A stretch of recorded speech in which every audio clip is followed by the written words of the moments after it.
Yankɔ ne ɛtɔ so mmienu no ɛyɛ John Mahama NDC petition na ɔmode akɔ Supreme Court abobɔ so biara ma sesei Supreme Court mpanimfoɔ se yawada na wɔtwe wɔn de asɛm no mu a ɛbɛba da na ɔbɛbu atɛn na no kwasɛm ne sɛ sesei ne ɛkɔ so nyinaa nyɛ man nkurɔfoɔ free Supreme Court dem wɔn ma abɔnten sɛ Supreme Court mpanimfoɔ no ɛne wɔn mo endi ne yie no na na mekyerɛ mu kakra wɔn ne wɔn no ndi ne yie koraa me ba mo kyɛw muntie me kakra bi na meka na waa no asɛm no broni se waa judge yɛ wɔ Ghana ha Supreme Court for mpanimfoɔ ne nyinaa TV wɔn nyinaa hu bi sɛ John Mahama se abano a yɛtoo yɛ no wadi nkunim na mmom yisi ɔbaaje mensa no ɛna wɔhyɛ gye na wɔkyinkyim ne nsa fisansa koraa na abano yɛbɛto ɔkɔ na wɔahyɛ dada ntɔ yisu brɔfo bɔ se dɛ bɛn physician yɛhyɛ to dada nti ɔno na wadi nkunim Ghana obiara te na tio edisen na chidifo ndisifo nyina wɔn te saase no wɔn so wɔn nte ase sɛ deɛ meka yɛ nyina na ba sɛ nhyehyɛ ne se sɛ yɛnte ase mo a fa court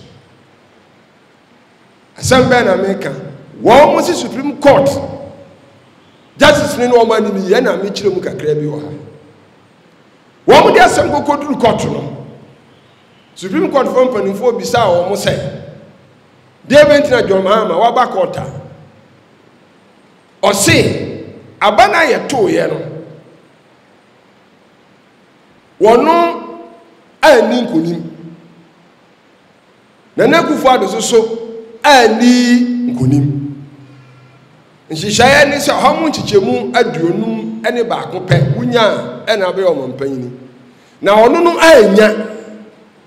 na Akufo-Addo so anya enu nti no onti aseɛ sɛ abatɔ komisa ɛde na Akufo-Addo abegyina ho sɛ wadi nkunim na sɛ wɔde ba akɔto no mo siyo enti anya ne dan wɔse minim court nkyekyɛ enti court fo mo so muntie me ne America ne sɛ me de masɛm na ba court deɛ nanso court no me nkasa muntie o me amabɛka sɛ saa mabobo saa kwadu nu sɛ na Akufo-Addo alatra komisa wasisimi na ɔde ama na Akufo-Addo no minam de asɔ na basuru kɔ no so mesusu me nyadan me nkasa court no da me pɛ ne meba muntio da me pɛ na court o me dan meba na meyi adansefoɔ enum amama ba bekasa court say yo yate aseɛ ɛna adansefoɔ enum no so ukokoko yi no ukoko yi miensa wa wo se me dinum nanso me a mehwɛ mu a miensa ɛdan ɛyɛ court say yate aseɛ bie hu wɔ mu ne sɛ wo se yɛnsesa aba no na yɛntwam ne yɛnto no foforo adeɛ baako anka court asɛm ne kɔ ya anka Supreme Court mpanifo no betuma to asɛm na go obi ntimi nkasa ne sɛ maka no wodam ma wo kom YouTube sin saka wo hɔ sɛ yɛn to aba no ɛma wo John Mahama ɛne abato komisa ɔba no nti wodi kɔ ya no mo frɛ wo sɛ John Mahama abato komisa ɔba yi deɛ wontimi ne no yɛ dan yɛnto aba ma ne nyɛ ɛna wo kɔkɔ pa akyɛ wo sɛ saa ne te de a mesrɛ mo ma yɛmfom so ɛno nti mo ma me kwan na fe me nsesa me mfom so no na me mfa ne Nana Akufo-Addo na nyɛ me wɔn so yo yate ase ɛna yɛ ma wo kwan muntie ne yo nti oma kwan a woto aso a wo baaye no afi wadansefo no so wo so wasan ate so miensa wo mu no ate ase mosre mienu bi wo mensa emre mosre na o mate ase na abato komisa oba no susu kan se menso abre biduru a ma begina adaka mu na meso makasa na sase bisa bi wa obi abisa me sede do mama emra makwan se won wode asem no ko ye nenso ka se won kokoto a yenya ne hwe on ka sa yenya ne hwe no oba no so kan se eduru ba bi a ono so abegina adaka mu wakasa wodi wadansifo ni nyina baaye no miensa no ba wieye no ene oba ne se kwadu a mode awabebo mi die me transisi na mehwe a ehia kura se meba begina adaka mu akasa efiri se maka masama edai ama me muntie o wa wode wasem no wo so won kokasa nwa ko gina adaka mu na obi abisaw kota pene so de ode na kono so se mi tietie mu hwe na no wa dance for na do o maka me masama ma mintie ehia kura se ba begina adaka mu wo si no mintie ase koto fo chinchina zubin manifo mu mani maginam no no do ba beginam a ono na asem no entasem bi wo ho a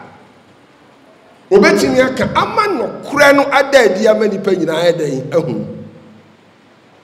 asam ne se no kure ben na ehia se e wo se oba no mu bisa de maye hu susu a no kure no susu a twintwan mu ti asiesa no kure no susu a ye hu na mo ba ba gina ho de a e ba bisa abano sen na munyaaye Supreme Court mpanifo so de de mu no de ntu oba ne de nyina de ban enwu ni amusu munyaaye no momfamra na se mode no ba na ni oba ne de ne ehu sampa ebo abura ye beti ase so oba ne mra mo se dabi yen de ne de ye mfamba na de oba ne de ba ye no ene ye pese oba ne ba be giram na aba ne ye toto na ansa Supreme Court for si we yen kanisa musi o wo mu ne ye ni ye ntuni pese me checha we ani ade a NPP fo wo mu de na agofo ado achi no wo mu ye na toda bia metie radio na television na hwe nsam wo mu keka ene so gra na emra bi me nkangu na ni ase NPP we sin rejoice because na jeje ho asem a oka troka enti Ghana fo nyina mu nti asem ni nyina ne se eturu NDC chochuro ni panini a e friend na se edu nketia no ono no ba court no nsɛm no ye bisa ne se na wo no mo se de abato commission ba ne de baaye no mo njintu se se na dan kwa kufu ado na ye o mampanyini de mo de baaye no so e wo he o se me ba court man fa ma tio me ba court man fa ma e no me sa ne tie de a krata ebu wani mu no mo se wo se san aba no bebre enti de o wani mu no ye nhwem na ye mawo calculator na wa tena ho nti mi bia na mka se bia na wa bie na ya bobɔ nti ya bobɔ na mama wa sese ahwɛ na ya hu ensunsuanso ene anu yi won kofa ba ko ba na ya bobɔ oso bobɔ wie ye no ha mu nchichemu na kufu adu nyasen woso onya ha mu nchichemu aduonum ba ko ene akire yo Joma amanya say oso onya amunchemu aduanan so ne akire oso yo fa no to ho san fa de da wa wankasa wanimu hwe ha bo ha obobo ye ni nyina dodo ni nyina ye sei ane no ha mu chichemu no na na kufu ado nyansan oso onya ha mu chichemu aduonum baako ene akire oso yo jo mama nyansan oso onya adua nanson ene akire oso yo fa ne so to funso wo enso so unyansan ha mu chichemu aduonum baako ne akire enfunso wo ba ne kasam nanso unya ne tosum yo ne so sen osiminya ha mu chichemu aduonum baako ene akire ma na kufu na minya ha mu chichemu aduanan enso ene akire ma joma o san fa baako esan de wonum yen san hwe bi ye hwe ne nyina TV so wasi wa sisi wasi sisi yo boy unyansan ase edun katia osiminya ha mu chichemu aduonum baako ne akire ma na kufu ado ene minya ha mu chichemu aduanan enso ma no wasi nti sei no ni o wani mu ya mi bi wo me wa ya dia basum koto ye nyina yesesen ye no hwan ena adi nkunim osi yo said ye o mani ma sesen ye dia na kufu ado na adi nkunim esi Supreme Court enti sansem we no said ye me kan no ena radio ni TV so for timi nya daje chekere sansem we mu nyina ma Ghana fo nyina tia won betima fi Supreme Court dem akoko gina abonte akoko ka se na kufu ado batro commission kan se wanya ohamu chichemu aduonum ani akire enye nokure no nka obi bete court apini we nyina mam ensem amode bae yetugu a na masan kofa foforo aba no ma prince no mo ne matena so mode ba ko bae se yentu nsem no nka yentu nhyeda na ne wo mo no ampene amamo se yenkofa oba no emra baso komisa mra enunti mumfa manu die saba etwato omra no musimu twen Supreme Court fo asemo ombeka wie ansa with the TV ho temu afọ panyini ka kira mo se enye mu no nsama mo de aba na mo twen se wo mbe di awi aboni si review no ansa na mo mo se mo ntro mfamra eno na ye court no nhyehyeye mo si yo eno so duru ya nwantwra mfamra mo de asem no ko ene etu asem no gu ya afa mo san susu kyatwugina ne nan so asan asre court se court nsan ma wo mo kwan Supreme Court na fe wo mo san kwatwere wo ma no di ayetwato Supreme Court mpanimfo se ya pene so ama enti se ko gina ba bi ko ka se Supreme Court justice no wo mo ne mo andi ni ya na ene sei mitimu biem wa do asem ko court no wo se wo nkasa wo mo se ya pene so wo se wo gina adakam wo mo so ya pene so do aye nyina wo mo so ya pene so na do de ne ko ye no wo ma nkrofo kasa wi o se o makama sema ma mitimi nkasa mo se wanti ase enu nti no de maka kire mu nyina achi no wo mo ne mo andi ne ye na oba no se owo bibi oni bibi disia muntio oni bibi disia adenti na o megina adaka ni ne edi kan no John Mahama ni kan ko gina adaka ni wa wo de wasem ko ye no di kan na eden ko gina adaka mu na kan wasem no obi a misa na senka John Mahama pe ne wasem so ko gina adaka mu a ene ebisa ne se ho na edi nkuni no kan so obi a ni nkuni mu a ene nka press conference a wo do no ye yi ni dem wese hwe gina ho o se se nyo na okasa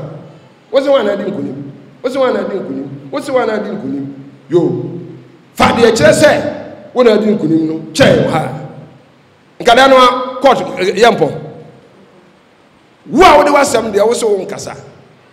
Do I didn't quite say, wow, what dance the Akamas Mama, Miss Menon Casa, was it over BBC, dear Ben, would this year? Ebesina, and this in me, Biara, Penu Biara, or Muchachikata, and Ra. Me wura homa chetukata hwa ewiase mpanimfo se wo nana ka wo maame ana papa nkwada abremu asem kire wa ensan ka se wo twa wo zan dan wo ko bi sa wo maame ana papa e so nana no ono wo no na papa nim so ye nipa no kra no na wo nana na tete no nya se de opaniti efomu a ohun wosoro no akwada afro betini kura wo hu mitu and this mitu mama mitutwatwufo se case we a bad case na mo acte in the bad faith munyai monim beguase mo ni na eni ti hano de ntia menya ala chechiri mu kire hano no na me sense de futu ama eye na kufu ado so mfre wo ma wo mko kasa already TV fo ni so nyina said the onim kasa no ma ne nko wo ma de onim kasa a onim asem no kwa radio so watimi a kire asem mu ye TV so watimi a kire asem mu ye no mo ko mo nyi politics mfiri mu if say asem we easy very cheap fi say kakra me kire mu sa na asem ko kokosie nyina so bi ani ba bia na Supreme Court justice we no de wo mo tena 7 no mo tena case so no ene na mo tena review no me ni nyina so nyina me bo me nsem mo papa o ma ya de wiase a ehwe no ama obiara a ohwe no ba bia no hu nsampa Ghana yen edisen what they call it ye kabi ya yen court ya temuo ne atemuafo ankasa nhihye no ekwa anim bo me nsem ma o pa asante obi ya ade a na se so ani a medical me promise o mbaako case no ba o mu wi mbaako be kan me promise obi a akokọ baako osua create ena bayere miensa asante no bayere o ma ya ade bo ma ba so sa de be ma wo free say de ma me de ba wi am kan so o ma ya ade ne se am se radio for no so munya no asem biara o mbetu aguru wo munya daji timi kire mu ya kan say o se yensuso ya kan say nti ya kan yiye nanso ya hwam da no mu a emra nso kire se ni do no so kan ye no enimra mu na yensuso ye gina se ni yenso ya kan ye no ene ye no kure wo mo ya de very perfect ya nka asem o mbetimi etu aguru ebi a committee adu nti justice no ma ya de mbo ma ba so somebody kan kire o mo say Ghana ye wo no obi a wo ya de na wo ye no kure wo awurade mu e wo Ghana ha no awurade eskuso no nkom nyina kro bo se ni sak Jesus meta wachi me so ni misam kasa meta wachi wo Jesus ni mu asa ye kan me busam say ma wo san no court afide ade ba ko position so ana ye mesre ni say ami bifo ni e bi andi zifo ni e bi tomre bi no mo transia no mo ye de ni so mo ya na gogudu ana afide bible quotation ye didi ashim bible quotation no esi awurade asem so bible quotation ma kwan say asem bi wo ho a eni se wo kan bi esan so ma kwan say asem bi wo so we den wo kan bi ena bible quotation so kasa etia enipa a wo mu di bone nti quotations we mo fa quotations we ento ma me aha se ebasa sorry ya ebasa mo ya mo fa quotations we no ko ship na mo yi chocolate de no emra. That's Proverbs chapter 26 verse 4 and 5 me bu sem itia do nu sia yemu enan en enu making kind and share from do sem ti e do nu sia yemu enan enu ko apam dada mo ano okasia na ji sem so na wo so wa mese omo tie awurade asem se tode bi obi kasa na za asem se nyansem na enkwase asem a enka bi nti emu akwase a ewo ne nkwase a asem so na wo so wa mese omo efisa esa na de oye no so ayese wo no enu wa okasia na ji sem so na wa nya na so nti tomre bi so a kasa so obi kan asem za asem ne nyere nkwase asem kura na kasa na buya no wey nti ena wadada sitina kasa mbroni si de ben sometimes silence is what golden ntinya bibia na nipa ye den oso kasa ze se uhun say de asem na kwa ko duro ni se o kasa eni se o kasa nti yɛn awurade ne awurade Jesus Christ kura mo bɛka emra yɛduru ya yɛtoto na no wɔ na temmuo mu ne adeɛ no ɛnyɛ nsɛm nyina na ebisa no ayɛ den ɔkasa yɛ ebi wɔn bisa no sɛ ɔka sɛ ɔsɛ ɔhɛ nipa na nim saa nti amanfoɔ Bible kuroma na yɛkɔ na yɛntie wei na wei na mede bɛgyina so ɛbɔ kɔkɔ kɛseɛ paa mebusɛm etudu nsia sorry etinsia yemu du nsia ɛkɔ edunkron mebusɛm etinsia yemu du nsia kɔ edunkron Proverbs chapter 6 verse 16 to 19 na obi antie saa asɛm wɔ yie paa adensie na Awurade tan obetimi akɔ court akɔkɔ gyina hɔ nso akɔka ɛyɛ what do you call it Awurade asɛm nanso Awurade asɛm na akɔka no tie ne yie paa ɔmo bi kɔ ka mo tie saa asɛm bɛbɔ ɔnso so ka asɛm bi ɔse adeɛ nsia na ɔyɛ dɛn ɔno Awurade ɔtan